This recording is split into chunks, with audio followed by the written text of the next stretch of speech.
Kate Mila Falcha, welcome to Irish Granny Helen.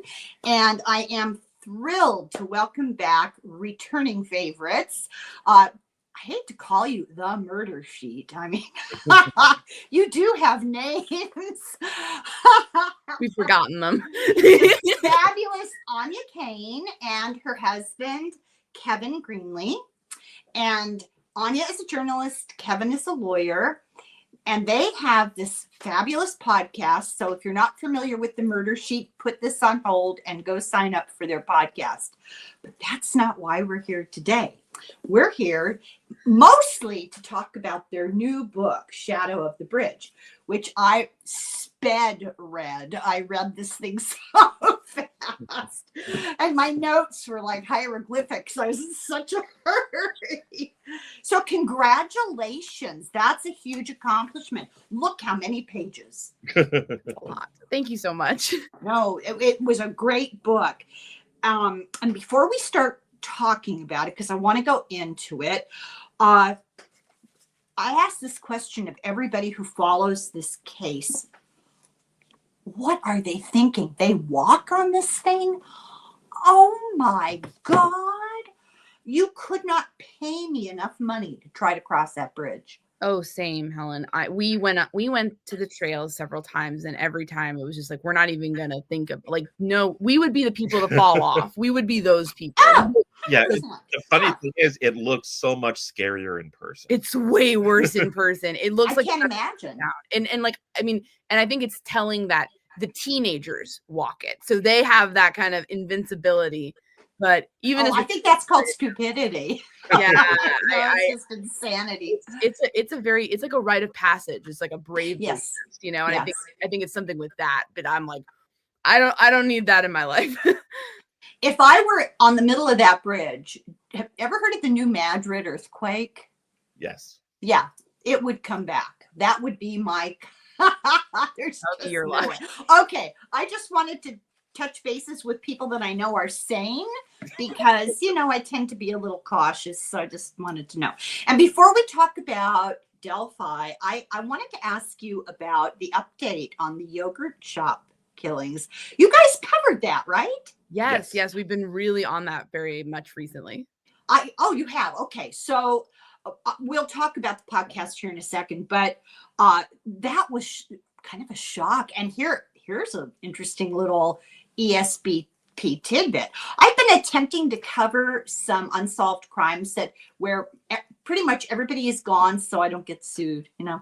And it distracts people. They appreciate, you know, true crime is popular. I hate to say it, but it's true.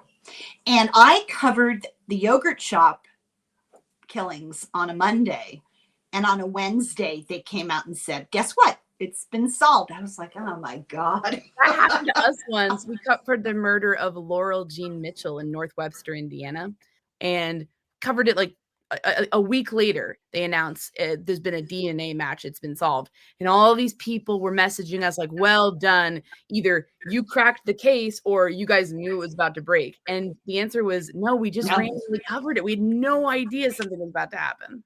No, I get these gut feelings about things. I'll be walking, you know, and I'll think, oh, I know what I'll make a video about. And that's what happened. I think there's a scientific theory about it, that there's they call it the zeitgeist, the energy, you know, the soup we live in. And I think some of us occasionally tune in.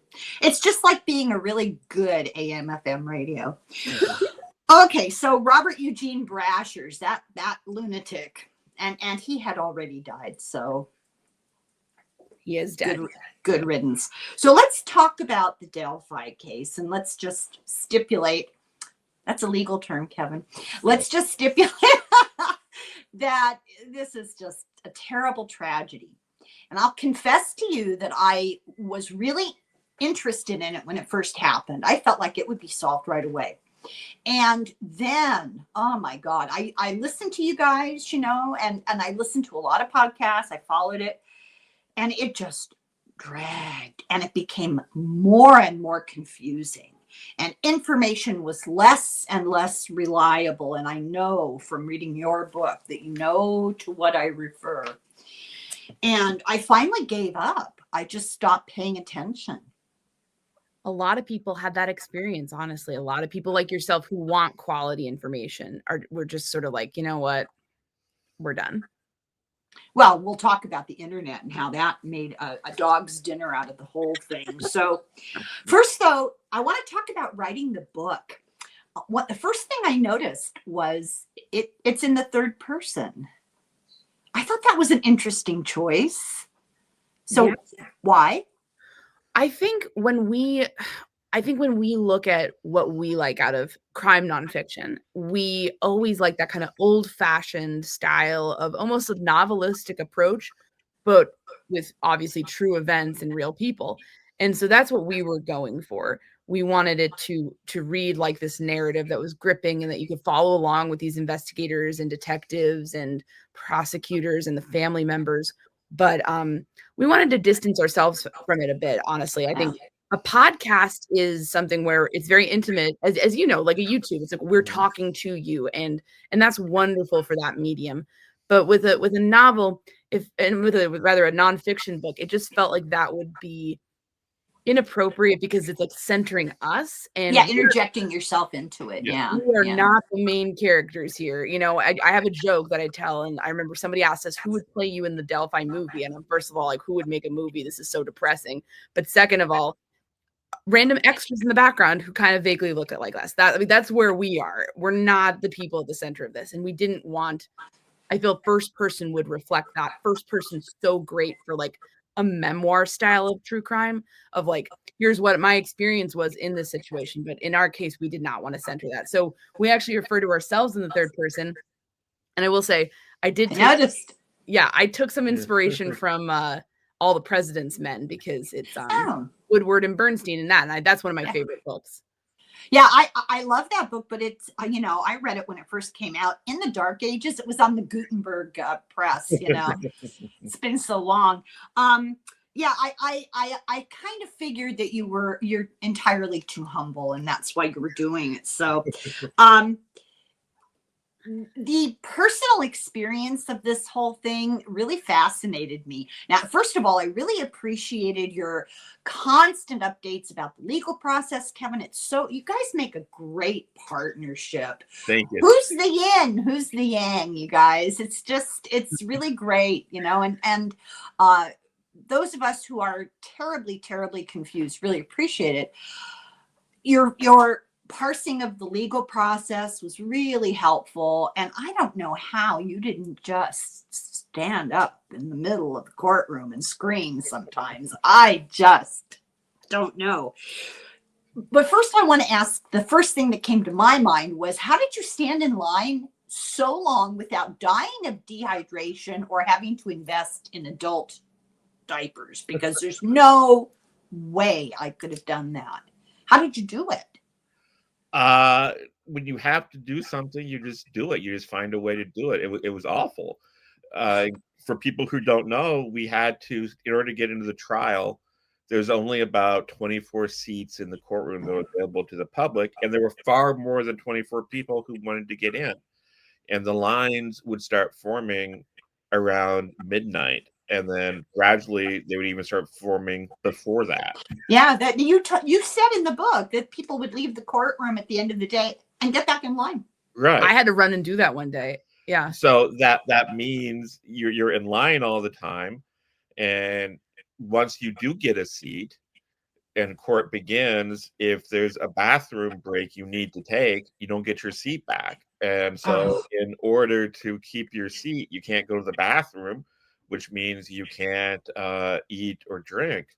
So I think I at least had headaches and dizziness and exhaustion for about a month. And I think you were in a similar situation. I'll say this, though. The reason we survived is because people helped us. We were rescued. Like, I mean, we could not have done all this. I think after like a week or so, people started emailing us and saying, hey, you guys sound insane and we're concerned and we would like to help you do this. And so people started volunteering to sit in line for us so we could get a little bit of sleep. And it was incredible. I mean, I feel still so humbled and touched by people doing that. That I heard that. I heard you talking about it when it happened, and I thought, that's really nice. It's kind of people. And I'm sure that there was a whole sort of subculture that evolved out of the people in line, right? Oh yeah, I think someone should have done a sociological thing about it. It was fascinating, and it started out very collegial, and tensions flared at some point. But it was for the most part, most of the people in line were great. So what do you think? Do you think limiting the space available and denying press coverage and all these things that seemed very capricious decisions to me, do you think they did a disservice to the trial? Yes, and yes, absolutely. 100%. That's a leading question. No, it's fair though. I mean, it did a disservice. I feel like people understand it less now than they would have had they seen it themselves.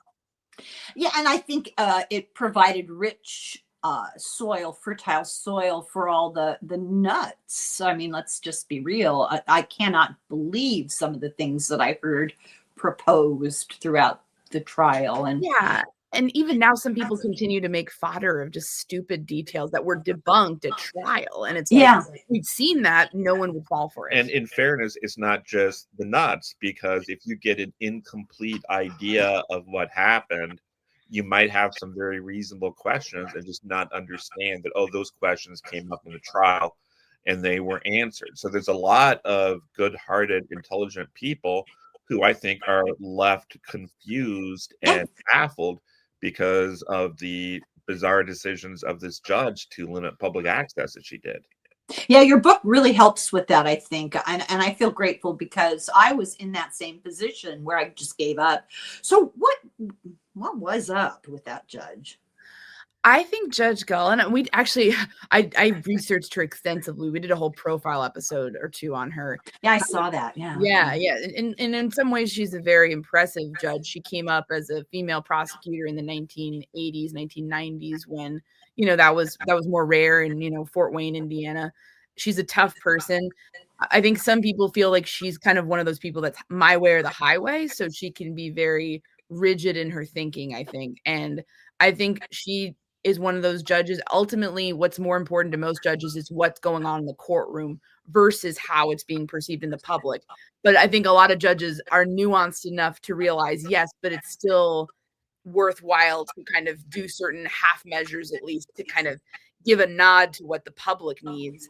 And I just don't think she was going to do that. I think she saw the case as already being a circus, and giving any ground would make it worse. But I think she miscalculated, because I think by having some transparency, people would have actually been able to say, oh, okay, now I see what's going on. And there would have been less of this kind of hecticness. So I think also the mainstream press coverage would have been better, because reporters were in a bad situation. If they left to go do a shoot, they couldn't come back, and then they couldn't get the rest of the information. So it would have been better all around. Well, it sets everybody up for resentment. It's important for officers of the court to understand or to remember that it's the people who are doing this. I mean, that people against the people versus, and we are in a democracy. We're supposed to be allowed to know what's going on.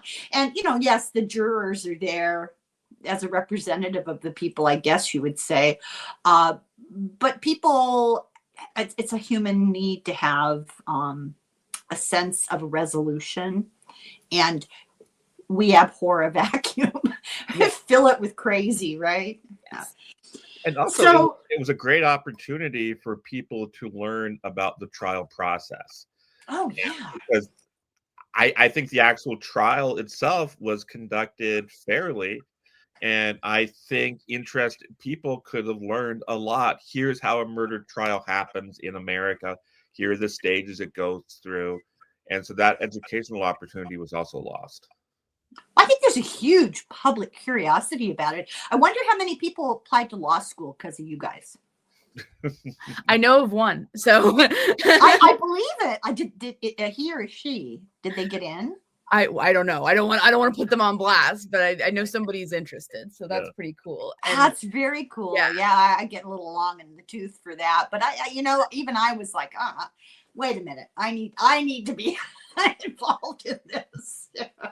Okay, so before we talk about the case, I want to know, how did this affect your personal lives? You guys sick of each other? You saw each other, I mean, 24/7. Oh How my can God. anyone be sick of this guy? Oh He's God, please. So, You guys are so no, we honestly, we made a truce going into trial saying we're not going to fight. We're not going to quibble. You know, we're like any couple. You might have, oh, this thing's annoying me. I mean, we typically get along. You mean Kevin, this thing? Yeah, Yeah. like well, you know, like we, you know, or you're doing this and that's crazy and you're chewing too loudly, like all that stuff. So Yeah. we just were like, we're not, I mean, like, we're not going to raise any issues. It's not the time to raise any issues. We're going to be dead on the inside throughout this whole thing. And that for the most part worked, I would say. And it wasn't like we weren't used to spending a lot of time together, because That's true. obviously we're married, we live together, and we also work together. We work together. We work together way more than most couples, I think. So we've had to, you know, I think we are very compatible in that sense, in addition to being in love, but we can work together. And that was a good training for something like this. And the first 9 months or so that we lived together, we lived in a tiny apartment, about 350 square feet, studio apartment in Brooklyn, New York. And if you can get through living 9 months in a studio apartment with someone, you're good. Yeah, You're good. How long have you guys been married? We've been married for, it's going on, what's going to be in June? It'll be 5 years in June, Yeah. and we lived together. Oh, you're newlyweds. You're babies. Are you serious? That's why we're getting along. I've got some scary news for you guys. It's a life sentence. Oh no, it's honestly No parole. when we met each other, it was sort of like a relief, because it's like we're so weird, and it's like we just got each other in a way. Yeah, That I think like it's like, oh, okay, like now I feel seen, and so we were able, and we know each other very well. We know each other's like weird tics, so I think we were able to use that during trial. Honestly, I think the book writing was a little bit harder, because that was the trial was like, we're in survival mode. Someone might come up and punch us in the face. We might get kicked out of trial. We don't know what's going on. So we were really in survival mode. Book writing, it was like, okay, now let's write a book about the whole thing and make sure that we are working together so that both of our voices are in this and that we're getting it done in time. And that was difficult. Yeah, that was challenging, because also on the podcast, obviously you say, oh, here's Kevin talking, here's Kevin's perspective, here's Anya, here's her perspective. When you write a book, you don't want that. You want it to be one consistent voice. You had to agree. That's hard. Yeah, we had to figure out a way to do it as one voice. And like, there would be things where it'd be like, okay, like, I think we should do this. I want to put in more details. He wants to take out all the details. Right. You're fighting about adverbs and that kind of thing. Literally. And so we had to fight in a way that was professional and respectful, and not like personal, like, you hate my adverbs. Oh my God. You know, like, we can't do that. Yeah, I imagine it would be a really big challenge. So kudos to you guys, because I don't think everybody could do it. My husband and I are kind of the same, in the sense that we're complete opposites, and people thought it was really odd that they were placing bets at our wedding that it wouldn't last a year. That's how different we are. We're very different. But you know, I think when you have shared values, Yes, and people coming from extremely different backgrounds can actually have shared values. So 45 years? No, yeah, 45 and a half years. I told you it's a life sentence. I love it. That's some congratulations. Yeah, we also come from very different backgrounds, and there is a substantial age gap between us. And so I think some people were skeptical of us too. Yeah, but we're like weirdly the same person on the inside, with the values and things like that. Right. No, I understand what you mean by that. How many years difference in age? Oh God, do we want to say on the show? Sure. Oh, Yeah, sure. let's do it. So it's actually, and I preface this so people think it's less weird, it's the same age gap as Lauren Bacall and Humphrey Bogart. So 22 years. Oh, that's even longer than I thought, to be Oh, yeah. honest. One of my daughters is married to somebody who's 12 years older, and people freaked out about that. They're perfectly happy. I mean, you know, when it's right, Sometimes it's the right. age gap can be like a power differential that's bad, and then other times it's just not. And we're with us. It was And I don't mind being married to an older woman. I wasn't about it. I was like, you're gonna, She didn't even catch it. She didn't even listen. Snap.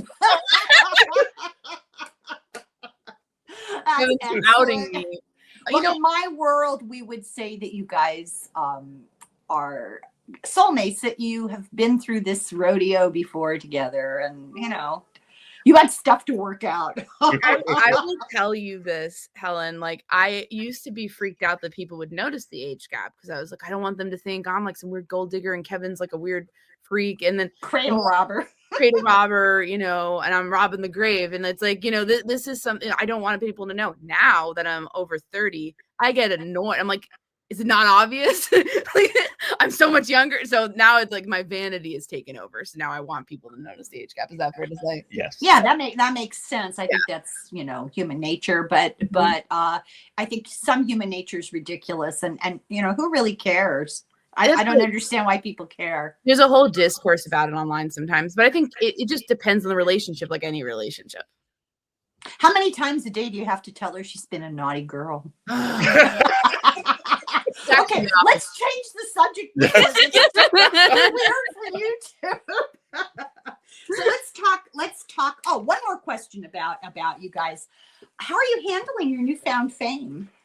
There's no fame. I think I guess here's what I will say. We have heard from a lot of people, and people do come up to us sometimes if they recognize us, and they say that the book meant something to them.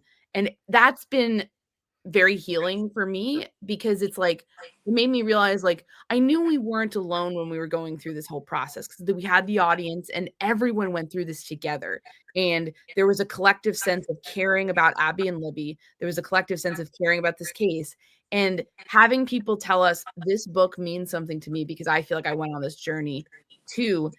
That's like, oh, that just like hits me, because it's like, we're a community. We're in this together, and it's about humans caring about other humans. And I think that's really where true crime can be the most cathartic and the best form of the genre. So that's meant a lot to me. It can be kind of awkward. I remember on one occasion we were having dinner with one of the prosecutors in this case, who did a great job. I have so much respect for this individual and the effort they put in. A real hero. Yes. And having dinner with this person, also a very private person, someone comes up to us and recognizes us and starts thanking us for all the good work we did. One of the prosecutors is right there, and the private person, like, don't tell them. He's don't, like, don't tell them. Yeah. It's awkward, and that's kind of in a nutshell what some of it is like. That I feel that we're getting praise that really belongs to the people behind the scenes, the prosecutors, the detectives who worked tirelessly to get justice for these girls. Those men well, they're kind of like the surgeons or the anesthesiologists. You don't see the magic that they do. You appreciate the results, but the nurses are like the face of your hospital stay. So people talk a lot about that, but they never mention the anesthesiologist. It's the same. I mean, that's a stupid metaphor, but it's the same thing with the people that are really dealing with the technical part. They're in the work. You guys are translating it for everybody, and that makes a big difference. So how many times have you been asked for your autograph? Not counting the time I just asked. Well, we've definitely done a lot of book signings, but I don't know if that counts. I don't think anyone's really come out of the blue and asked us for our autograph. Some people come out of the blue and ask us for pictures. I think that's more common nowadays, but honestly, everyone's been so nice, and we love to meet people. So we're really awkward. You know this. You've talked with us. Like, I don't find you awkward at all. I don't know what that says about me, but we're awkward. And well, maybe we're all awkward together. Yeah. But but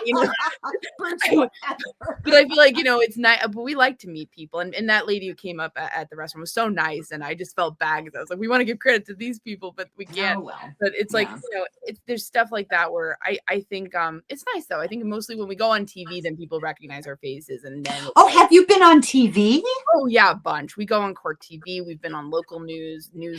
Oh, see, I don't watch all that much TV. I like to watch. This is terrible. This is my dirty little secret. When I try to relax really late at night, I get a kick out of watching DUI body cam arrests. I don't know why, because people are just nuts, and people be falling all over themselves and deny everyone's only ever had 2 drinks. Okay, let's talk about the case itself. And that's a rabbit hole. That's Alice in Wonderland. So we don't want to get too caught up in it. I'll tell you what my impression was as a person in the public who was not attached, and we'll see what your reaction is.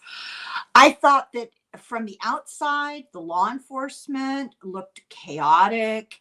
The defense looked chaotic and half insane. The internet coverage was absolutely ridiculous.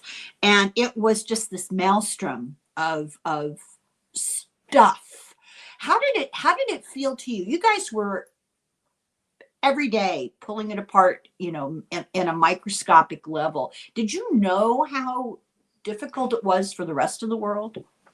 Yeah, definitely. And that was how hard it was to get information was what motivated us to cover it in a way, because we were saying, okay, we can be the ones to try to go in and really dive into this and then bring it back for everyone else.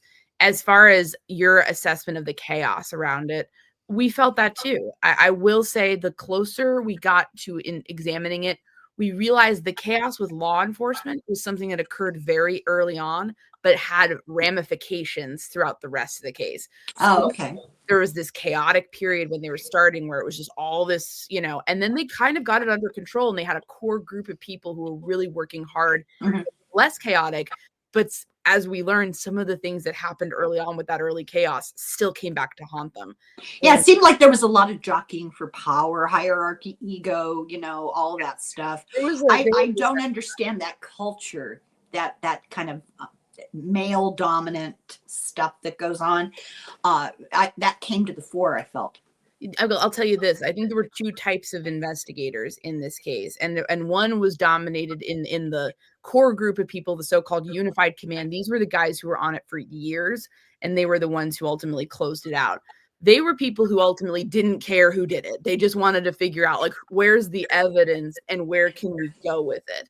And that was one group. And then there were people who would come in and sort of pitch their own ideas of we think it must be this guy. We're sure it's this guy. And they tie their egos to that. And they're very type A personalities, very kind of oh, we're going to do this. We're going to be the ones to solve it. And those people would fall away because it was you care more about one outcome versus the process. Oh, yeah. Pet theories. That's the worst kind of investigating. You're supposed to follow the evidence, not your theories. Yes. And you keep your theories in the back of your mind because, it keeps you asking questions. But yes. Yeah, that's the sign of a bad investigator, I think. And the ego. Everybody, you even said in your book, everybody wanted to be a hero. Yes. They wanted to be the one to solve it. And people would come in and say, don't worry, guys, I'll solve it for you. And all these people who've been there forever would be like, yeah, sure. And those people would either flame out immediately or they'd get sucked into it and be on the team. So it was it was this thing, it was like a Venus flytrap. The case would just suck people under, I think. And that was not good. And as you said, it's about evidence. It's not about egos, and I'm sure those people meant well. I'm sure they thought they were helping, but it's just a lesson that you have to approach things with humility. Yeah. And there were 2 distractions, and I think one of them, it proved valuable in the end, and the other was just ridiculous. The whole Odinist thing. Oh, the whole satanic did we not learn? Did we not learn? I just don't understand it. The one that I felt, yes, it was a detour, but there was something valuable at the end of that detour was the Keegan Klein thing. We agree. Yeah. Because ultimately put a really bad guy. Oh, man. Miami County Prosecutor's Office and Indiana State Police did a wonderful job. Detective Dave Vito, Prosecutor Courtney Allwine. They were a great team, and they got justice in that case. So God bless them and for what they did. It didn't have anything. I mean, I don't believe it had anything to do with Delphi. Did his father also get charged? No, his father did not get charged.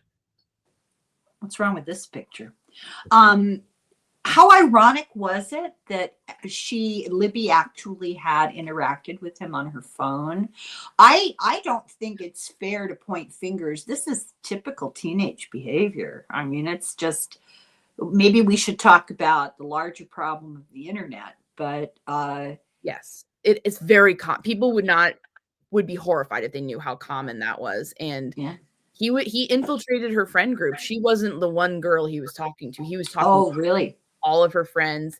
That's his modus operandi. He comes in, and a lot of these predators do this, come in, insert themselves into the friend group, use that to friend the other friends. So, I mean, it's very unfortunate, but I guess, like, have conversations with your teenagers about this. This happens. The predator's no longer typically in the white van outside in your neighborhood. He's in your teenager's phone. So we got to talk about it. Yeah. How dramatic would that before and after picture be? Anthony shots, you know, and then the real guy. I mean, what a contrast. Yeah, he was a piece of work, and he went to prison for a long time. So that's great for the safety of kids in Indiana. One thing that I didn't get a sense of satisfaction about, and it has nothing to do with you guys, I feel like there's not enough discussion about the psychopathology of Richard Allen. That guy is really interesting. What did you make of him? He's on the surface a very unusual offender because has no known criminal background. He has you know, like, he doesn't have that history of violence. He doesn't have that history of doing crimes. And he offends for the first time in middle age, which is unusual. Are we sure about that? Well, no, because it's like people can certainly be doing sexually motivated crimes and getting away with it ahead of time. So I'm never going to say, oh, he could never have done anything else, because we just don't know. And he wouldn't talk to us. So we don't have any insight on that, if that makes sense. Oh, I don't think he has any insight. So you're not missing anything. You know, he's the kind of predator that to me says window peeper, stalker, maybe phone calls. You know, this guy was leading up to it. I don't think this was his first attempt at something active either. We have to be so careful about the words we say on YouTube. It's ridiculous when we're adults, you know, so we can't use the words that talk about what he had planned. And then, of course, according to him, I don't even know if I believe that story fully, you know. I'm with you. Because it's a small town. Everybody knows everybody. What did he think? That they were just going to go home and that would be it? I tend to agree with you. I think there was there was some kind of trying to make, and also saying he thought they were older. I think there was some kind of PR thing going on there where he didn't want to maybe admit certain things. Well, I thought it was very telling. How many knives did they find in his house? How many knives, not counting kitchen equipment, how many knives do you own? I think one pocket knife. Yeah, I have one in my emergency bag. I just don't understand that at all. How if you're obsessed with sharp objects, that might be a red flag. I don't know. It's a lot of knives. Some people told us, hey, I have a lot of knives in my house and I'm not a murderer. And I get that. Maybe different experiences for different people depending on your job, but I thought it was a lot of knives. If you're not a fisherman, and then there are people who are really into maybe, you know, martial arts, that, you know, I mean, I understand. This guy was no athlete. I don't think that was anything he was involved in. No, there's something really toxic. That's not an adequate word, but not right going on under the surface. And I was so amused by, because I've been frantically trying to catch up with all of your podcast interviews, you know, and I love the one that you did with the most recent recordings of the interviews with him and your analysis of those, like the phone calls with his wife. Oh my God. That's a match made in heaven. Yeah, that is it's interesting. I felt in the police video where she appears, he's manipulating her, and then it flips in those phone calls because suddenly she's kind of trying to direct him on what she wants to do. And he's, I think, just trying to be heard and like, I want to talk to you about this, and she's not having it. It's just there's a there's a like like you almost feel kind of gross hearing some of it. It's just like, I don't know, it's a creepy a lot of psychological game playing, and it almost feels like they fulfill each other's worst psychological problems. They feed on it. But then you listen to his conversation with his mother. The apple doesn't fall very far from the tree. I thought that was really, really a disturbing conversation. He's trying to confess, and she's talking about the Bible and praying and Jesus. Yeah, it's a lot of I think those provide the closest insight that any of us are ever going to really probably get into who Richard Allen is and how he interacts with the world and those closest to him. And it's disturbing. It's disturbing to listen to. I think a lot of people would listen to it and say that's not how I would be talking with my family at all, or how they would be talking to me. Do you think Dr. Walla, that's her name, do you think that she'll ever actually, I know, HIPAA and all that stuff, but do you think she'll ever provide any understanding of what was going on up here with him? Probably not. I think because she definitely got dragged very badly by all of it. So I don't see her ever coming out and talking more about this necessarily. That's just my insight. I think you're right. Well, it seemed odd to me that people reacted the way they did. And for those who don't know, she was the prison psychologist, is that right? And she was asked to testify. Stop me if I'm wrong. And it was uncovered that she followed true crime. Yeah. And this somehow made her not appropriate to work on the case. Why wouldn't a psychologist in a prison follow true crime? I would think that's the source of her job. And her interest predated any sort of interaction with this case. And she told her superiors about her interest, and they didn't have any problem with it. For me, the most troubling thing was this woman was dragged through the mud primarily by the defense team. And she was probably the person in the Department of Corrections who cared more than anyone else about Richard Allen. She was advocating for him. She made sure he got a chance to have a face-to-face visit with his wife. His electronic tablet was broken. She made sure he got a new one. His window was really dirty and difficult to see through. She got it replaced. She was always doing what she could for him. I think she even got him a book to read. Yeah.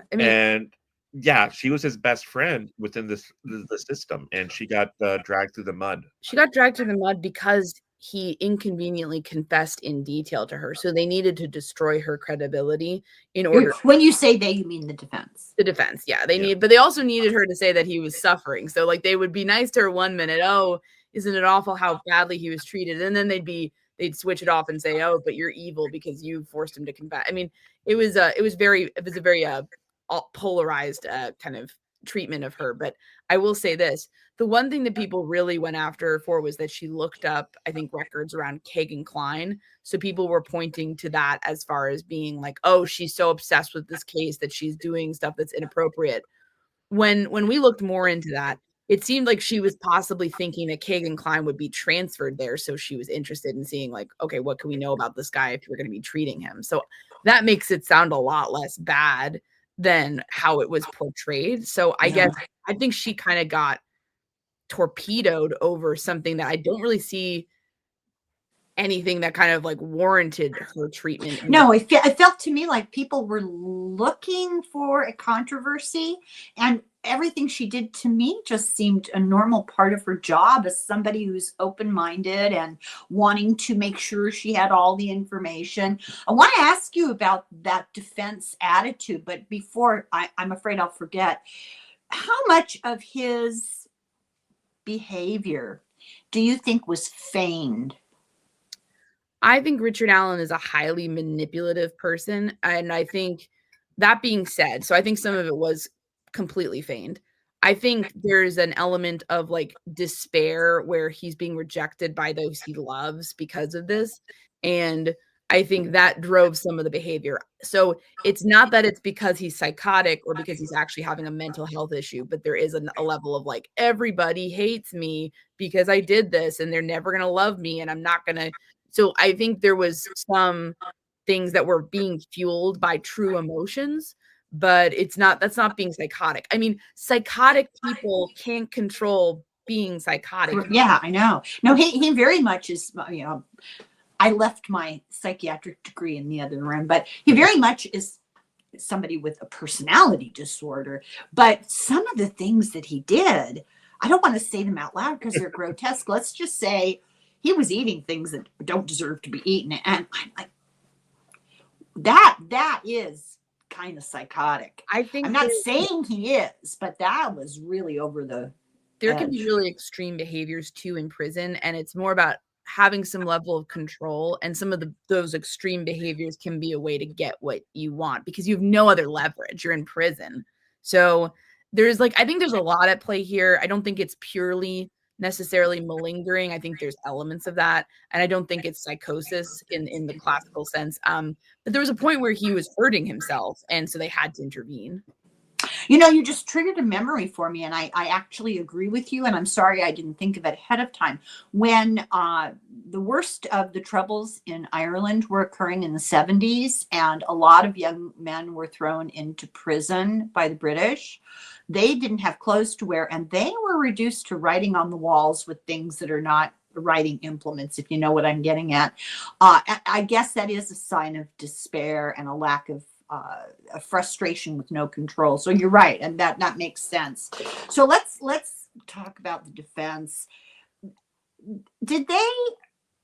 I guess the answer is yes. Please explain to me how you can be the representative for a for your criminal and use them so overtly, manipulate them so overtly to their detriment. It was awful. This defense, and I'll just want to say before we start, I will my mom had a Bobby Sands like sweater and like went to the for the hunger strikers, so I'm so glad you mentioned that. Yeah, she's awesome. But this defense team was something that really, their strategy in this ultimately shocked us a lot. I think correctional officers testified that they felt that whenever this defense team would show up at the prison, Alan's mental health would immediately deteriorate. So I don't know why that would be, but it's telling because what were they doing something to him? Were they manipulating him, or was he manipulating them? I'll say this: there was a very one-sided documentary that came out at some point where we did actually hear recordings that the defense seemingly took, and they seemed to give Alan's wife the impression that he was going to walk, that it was a sure thing, acquittal. And first of all, you don't do that. You don't like raise people's expectations only to have them dash. That's just not a nice thing to do, I think. But if they were giving him false hope or like they certainly seemed to be doing so to his wife. So I don't know what they were thinking. We heard from a lot of people who we talked to who would interact with them that they were confident they were going to win. And judging by their performance, it's like, like, here's the thing. I know I can't play tennis. If I told you, Helen, I'm going to go out and win the, US Open or whatever, you'd be like, okay, like have fun, like it's like that, it's like, it's like, I don't even have like, I should be able to assess that I'm probably not going to win. Correct. Or that it's like certainly not a sure thing. And I think even a professional tennis player wouldn't lock it in like, oh, I'm definitely going to win. But it's like they had this bizarre combination of incompetence and arrogance, that hubris. Yeah, it was they were being dictated by these kind of like weird conspiracy theorists, and they seem to capture their whole strategy. And I still don't know what to make of it, honestly. It just seems so, it goes beyond unethical, Kevin, don't you think? It goes into just this moral failing, I think. How would you manipulate somebody that vulnerable that way when you have all the understanding of the law? And it blew my mind. I thought that was the most disturbing thing about all of it, other than the fact that, well, Richard Allen. So I'm a little bit curious. I'm very curious about his family. Did his wife stay in the area? I don't know where she is now. I would imagine no. Yeah. And one thing I forgot to ask you about, and I don't want to get on too sensitive a subject, but there were allegations that he had interfered with his sister possibly and his daughter possibly. Did anybody ever pursue that? They were actually brought onto the stand in trial, and they testified under oath that he had not done so. So they're saying that didn't happen. Yeah. No one went beyond that, though. You know, he also talked about doing something to childhood friends and that he had been a victim of something from his grandfather. So, you know, I'm telling you, there's so much there that I just know it. We tried to dig in, but we found that no one's talking. And so it's hard to get to the bottom of that when there's a wall of silence there. But it's interesting. And police are unlikely to investigate because Richard Allen is going to spend the next 130 years in prison. So even if you found evidence that he had interfered with people, what further punishment could he get? And meanwhile, there are people out there now actively doing.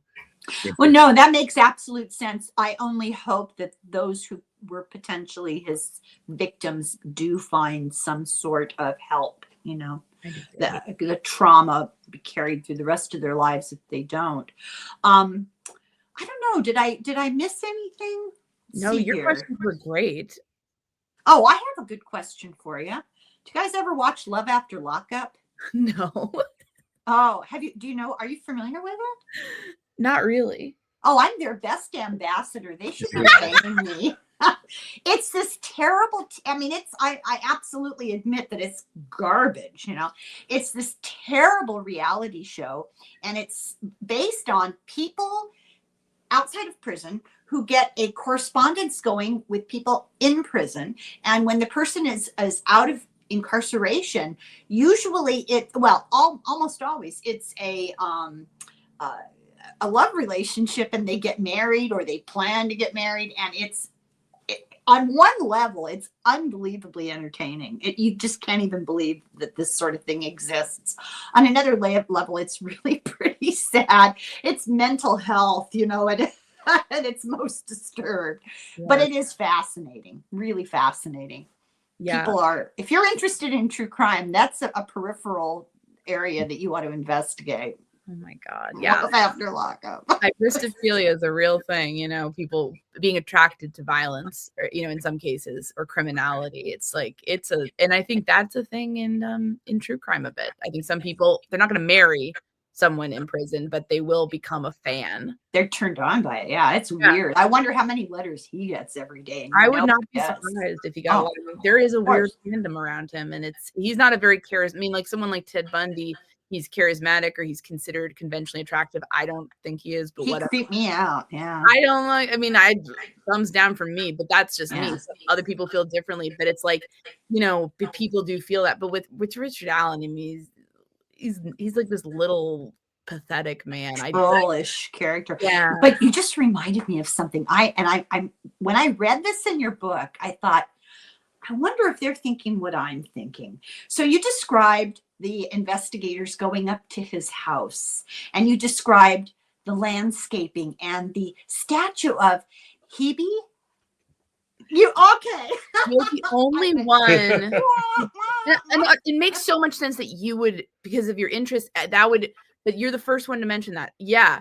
I looked up that statue, and I don't want to sound like I'm crazy here because, you know, I do. No. Immediately. Hit me in the gut. Yeah. She's like this young woman, and that's where hebephilia comes from. That, you know, this is this mythical figure, and that's where the term comes from. She's a cupbearer, so she's portrayed in that way. So that's what it looked like to me. And I'm not saying that this man is. I don't think Richard Allen is a classicist in terms of being very aware of this. I think it's probably something his wife just got at Home Depot. But the irony of it was not lost on me. Well, there's a little bit of maybe a subconscious draw to that kind of thing. Oh, I really like that. Well, I don't know why I like it, but yeah, when that just jumped out at me, I thought, oh my God. You're the only one to pick up on that. Really? Yes. Well, there's a big distinction. We can't use the words. It's so ridiculous. But there's a distinction between those two disorders. I call them disorders, you know, and it becomes very specific. It's weird. It's so weird. Okay, let's see here. We've talked about, okay, so now you guys are really following in depth the Idaho College killings. And I have not started to listen. I don't know how far back to go because you cover it as it unfolds and you know, he's guilty as charged, right? I don't know if you know this, but my friend Denise and I do a podcast and we've been very, very lax about regularity because schedules, but it's called Psychics and Psychos. And we take a crime and we discuss it just on the surface, what the events were. Then she is an astrologer. She gets the birth time and date and does this huge analysis. And I read tarot cards. So we bring in psychology and psychopathology, which we both are really into. And then also this little bit more kind of mystical approach to it too. And we're working on doing the Idaho killers. So do you have any insight for me? Well, it's interesting. We were all geared up to possibly like be watching the trial and analyzing it, and then of course he pled guilty, right? So it's like it ended, but we were able to actually interview one of the prosecutors on that, and he was great. He talked about what the case meant to them. I think if you watch the sentencing hearing, your heart is going to be broken. It is. Oh, I've watched it. Oh yeah, the sister. And all the different families so eloquent, but for me it's just what really fascinates me about it is this is a criminology PhD student who is, you know, I obviously he got into that field for the wrong reasons. I think one thing that I think, and I would be curious to listen to your guys' episodes on it, it's like for me at some point we just can't know why people do stuff like this because it's inexplicable. And like we can kind of like if they give us an in, if they let us know why they feel they did it, we can get a little more insight. But barring that, it's very difficult to understand and you can speculate. But you know, I don't know. I'm baffled by it. I imagine it's incredibly troubling for all the people in the criminology department there. Well, I know, Dr. Catherine Ramsland. I mean, I've read her books. Yeah. I was horrified on her behalf. That must have been really painful for her. I know that you have a moral compass. You come from, you know, a spiritual background, and my point of view, I'm sure we probably intersect a little bit on a Venn diagram there. I think you carry a spiritual burden, you know, a karmic debt, grace and sin, you know, what terminology is irrelevant. You know, you have these challenges in this lifetime and we don't even know what our own are, you know, we're stumbling in the dark trying to figure it out. And I think some people, theirs are just so much more toxic and dramatic, and the choices that they have to make have such much larger effect on other people. And when you look at people's astrological chart and you see, oh, my friend Denise has a theory. She's not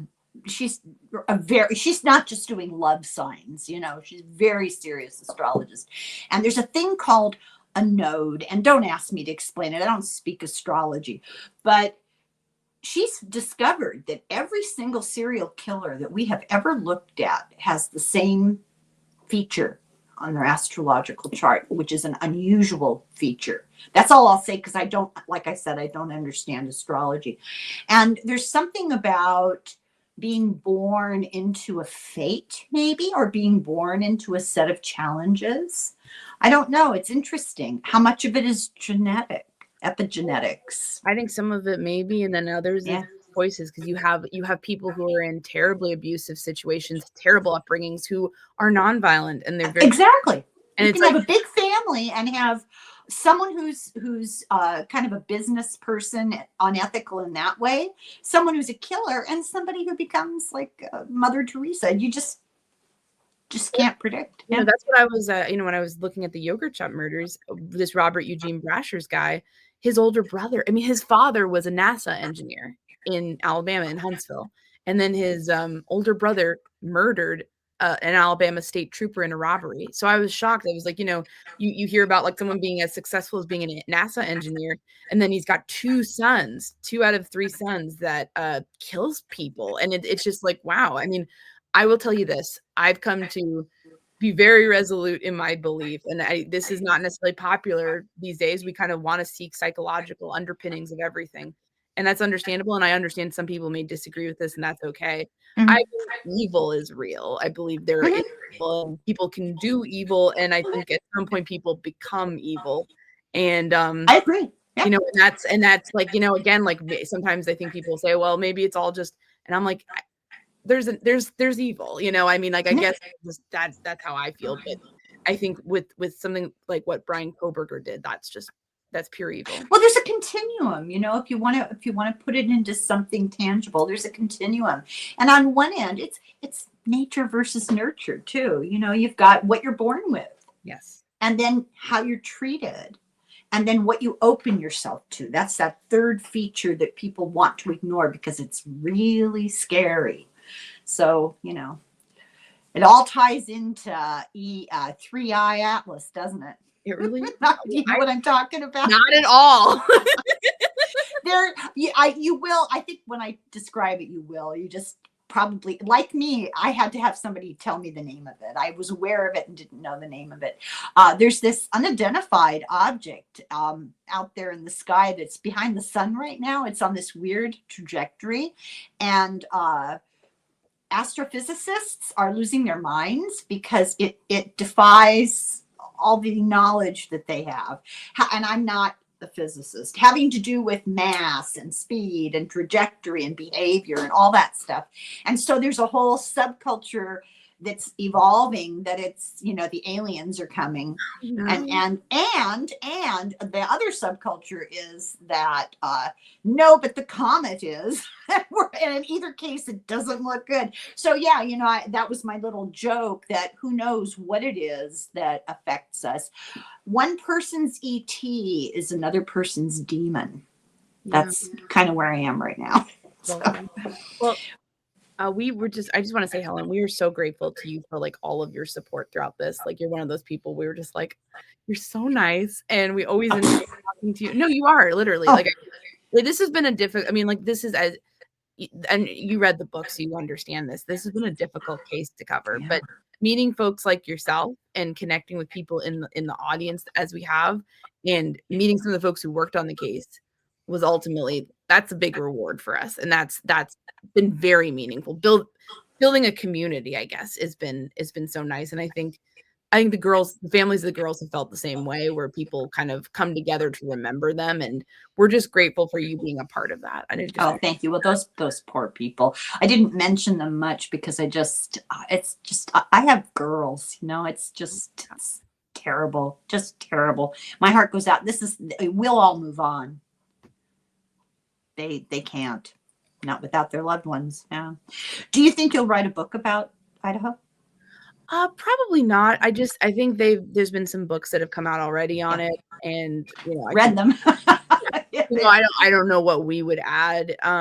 Definitely enjoyed covering it because it was a fascinating case, but we are looking to do another book, and it's just about figuring out a case that we can bring something to the table to, and that would be what we do. That makes sense.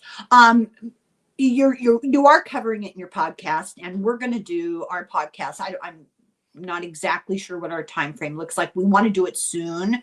It all depends on me and my research. I do the research. Oh my God. So we'll see. But when we put everything together, would you be willing to come back and talk about it? Yeah, sure. Yeah. Totally. Depending on your schedule. I don't want to put you on the spot, but depending on your schedule. Definitely. We love to talk to you. So just let us know. Oh, thank you. Thank you. And one more thing. I read the acknowledgments. I read everything. I read the acknowledgments, and when I got to the bottom, I had to laugh, at your sisters' names. So you got 2 Gaelic and then 2 Irish Catholic. I know. It cracked me up. And you mentioned Bobby Sands. I was born on the Falls Road. Oh my God. I know, isn't that scary? That is scary. Keep me away from bottles of gasoline.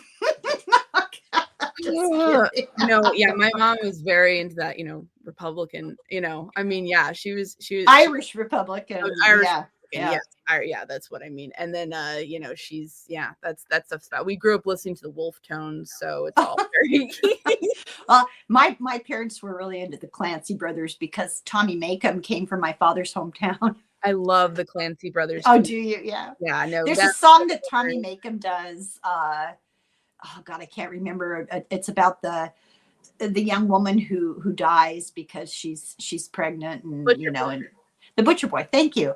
That song makes me cry every time I listen. I was gonna mention that. I'm like, that's too depressing. So I'm glad you did. I'll put that on my post. I'll upload that song to my community post. Every St. Patrick's Day, it seems the young Wolf Tones come to Indianapolis, and we always go to see them. They're really fun. But we definitely grew up listening to all the great Irish songs. But yeah, thank you. I mean, thank you again for having us. We feel very seen and very just. Oh no, I was honored that you came. Everybody, get this book, Shadow of the Bridge. It's a great book. It really does put the whole case into some sort of comprehensible narrative. And listen to their podcast. You're not on YouTube with your podcast, are you? We're gonna come back to YouTube, but not yes. Yeah. Okay, so podcast places, listen to the Murder Sheet because they've done some really interesting work, really great work, you guys. So is this your full-time job now? Yep. Wow, I'm jealous. I'm jealous. Okay. Thank you very much, you guys. It was so much fun to see you again. You look great. You look like you've been having a good time, right? Thank you. Yeah, you look happy. Well, we're happy talking to you, so it's probably okay. Well, not be like this. No. I'm just really grateful, and we'll talk again soon. Remember that email you're going to send to that person for me? We got you. Thank you. Thank you. Slongafoil, you guys. Slancha.